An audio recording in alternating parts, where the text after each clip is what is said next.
with head coach and athletic director of the Columbia College Cougars, Bob Burchard, as we talk Cougar basketball on this edition of the Cougar Coaches Show. Number one in the country again. I think it's 5 weeks in a row, 26-0. What do you say to people that ask? One of the questions people ask me all the time now. First of all, they say, "Well, I can sit anywhere." As more new faces come walking into Southwell to watch your team play, which is great, and to kind of harken back to the catchphrases. We see the picture on the wall of the Ride the Wave run from the team in 2009.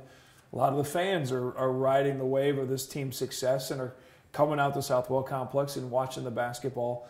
And as I am in the position to, at times people come in and say, I can sit wherever I want. I can sit right there by the court. I can and check out your team. The other question that I get a lot is, okay, what would you say to someone that says, well, had they really played anybody yet? They played some teams early in the year, but they're not really ranked. Okay, the conference is down a little bit. Yeah, they're 26-0, but what happens when you get to Municipal Auditorium in Kansas City? Well, I'll answer the first one first. It's great to see the people in Southwell. I think we have a beautiful facility. It's very fan-friendly.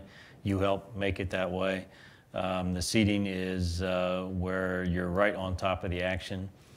Years ago, the Hearn Center at the University of Missouri used to have an A section, B section, all the way to D section, and kind of as a joke, I had them put around our arena that every seat is A section. Right. So you have an A1, A2, A3.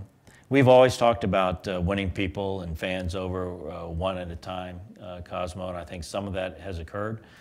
Maybe the national ranking has, drawn in some new people, or people just grab somebody and say, hey, you got to watch this team play. And I know it does energize our team. I know it energizes me. I really do like looking around and seeing a lot of new faces, and our fans are extremely loyal. So that's been a lot of fun, a ton of fun. There was one instance, and sorry to interrupt you, just last night. I know I wanted to share it because it was a kind of a cool little moment. A couple older gentlemen, I've never seen either one of them here before, and one guy was leaving the bleachers out of one of the A section seats, and the other guy recognized him and was like, "Hey, Charlie, I didn't know you came to these games." He's like, "Oh, I just started last week. These guys are fun to watch." But they had a little bonding moment and kind of had some fun as the final seconds were ticking off on the win over Hannibal last night. Well, that is fun, and hopefully that'll keep its momentum. Obviously we've had some great teams, and the student athletes love it when people come in and watch them participate in their sport.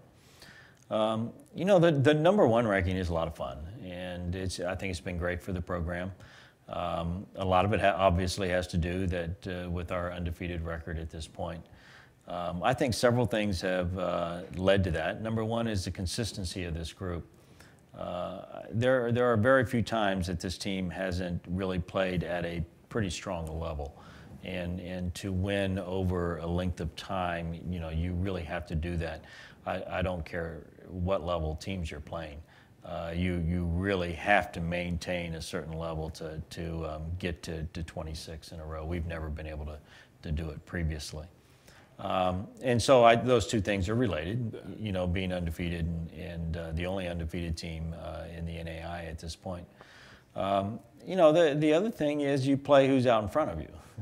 And I've always said that in tournaments and or in regular season play. When you set a schedule a year out, you don't always know how that schedule is going to pan out. You don't know how teams are going to develop or where they're going to be. So I felt pretty good about our schedule in terms of having a lot of home games, which has been helpful. I think we had 18 this year on the schedule, and that's a little higher than normal. So you avoid a couple of those, road hazards. And I think some teams, to be honest, when we scheduled them, weren't quite as strong as we were anticipating. And I think a couple others, in particular Culver Stockton, who's in the top 25 now, was a lot stronger than they had been in previous years. So that's really kind of an unknown. Yeah. In 09, when we made it to the national championship game, brackets change. Sure. All of a sudden you get an upset and somebody doesn't, show up on that side of the bracket that you thought was going to show up there. And I've never really spent a lot of time worrying about all that, Cosmo, just really focusing on what's out in front of us. And if we take care of that, whether it's you're playing for your conference championship, which we're trying to get to now, or whether you're playing for national rankings, if you take care of what's out in front of you, all those other things seem to just kind of fall into place. And so far, this team has done a pretty good job at taking care of itself. And that kind of brings back to the practices and the style and the preparation that you guys have for the team. By being the best team, I mean, really, you can split this team in half, and you practice against each other, and that's a pretty solid preparation plan. And then plus, we've talked about this in previous shows, with the technology the way it is now, and Matt Brock can sit there and get some game film. Your assistant, Matt Brock, can get some game film on your next opponent, have it emailed to players, and between classes or in their dorm room or wherever the case is, and after a workout session here, they can, right there on their iPhone or on their laptop, can watch a scouting report on their opponent before they even get here to practice. I think a couple things that really helped this team, Cosmo. We just recently had our athletic directors on a roll. A very large portion of this team was on that athletic directors on a roll, which is anybody who's achieved a 3.0 or better in the first semester. I'm very proud to say that our GPA was well over 3 point for the entire team. We have 6 guys on our team right now that achieved a 4.0 in the last semester. I think that says a lot about really who this team is. All that preparation you talked about soaks in. When you have intelligent basketball players and intelligent young men, you can feed them a lot, and we certainly have intelligent guys, and we certainly do feed them a lot of information. But going back to consistency of play and effort and preparation, I just am a big believer of that. I really think that one of our jobs in athletics is to train young men how to succeed, and hopefully that transfers to other parts of their life once they leave the sport. And part of training to succeed is understanding how to put in a good day's work.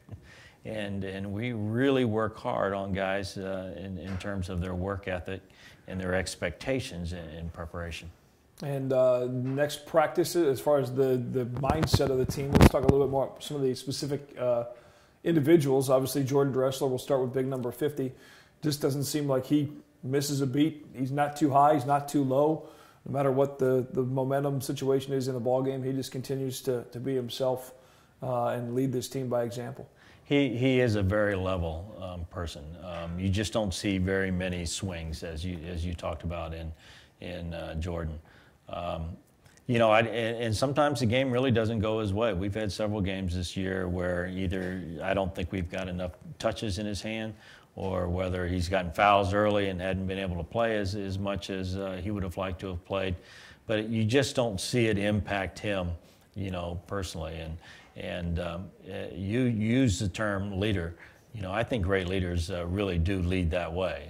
He's not the most vocal guy in the world, but just by bringing his level of presence every single day is certainly a leadership quality. And another guy we've talked about a lot, the newcomer to your team this year, is Derek Dilworth, and we've talked about his high school career as a state champion in St. Louis as a quarterback, and he brings that same kind of mentality, like he's under center running the plays, and he hit a three-pointer. You guys were up fairly large last night in the game against Hannibal, but it was just a simple little three-pointer that just didn't, wasn't necessarily remarkable as far as the score was, but just something about the way he carried himself with the shot and then regrouped the team back, heading back the other way on defense was impressive and fun to watch as always. He's a very calm character, and I heard his high school coach refer to him as having ice water in his veins, and that he'll probably live to 150 because he just doesn't get rattled. And I think that's what you're describing. And again, that's an important part of on-court leadership, is to be able to play in all circumstances without being rattled. Who's somebody that surprised you? We've talked about some of the guys that you kind of knew, okay, there's their MO, these guys are going to do this. Who's somebody that every once in a while you just look over at your bench and go, wow, okay, where was that? Where did that come from? Well, I think a couple people have.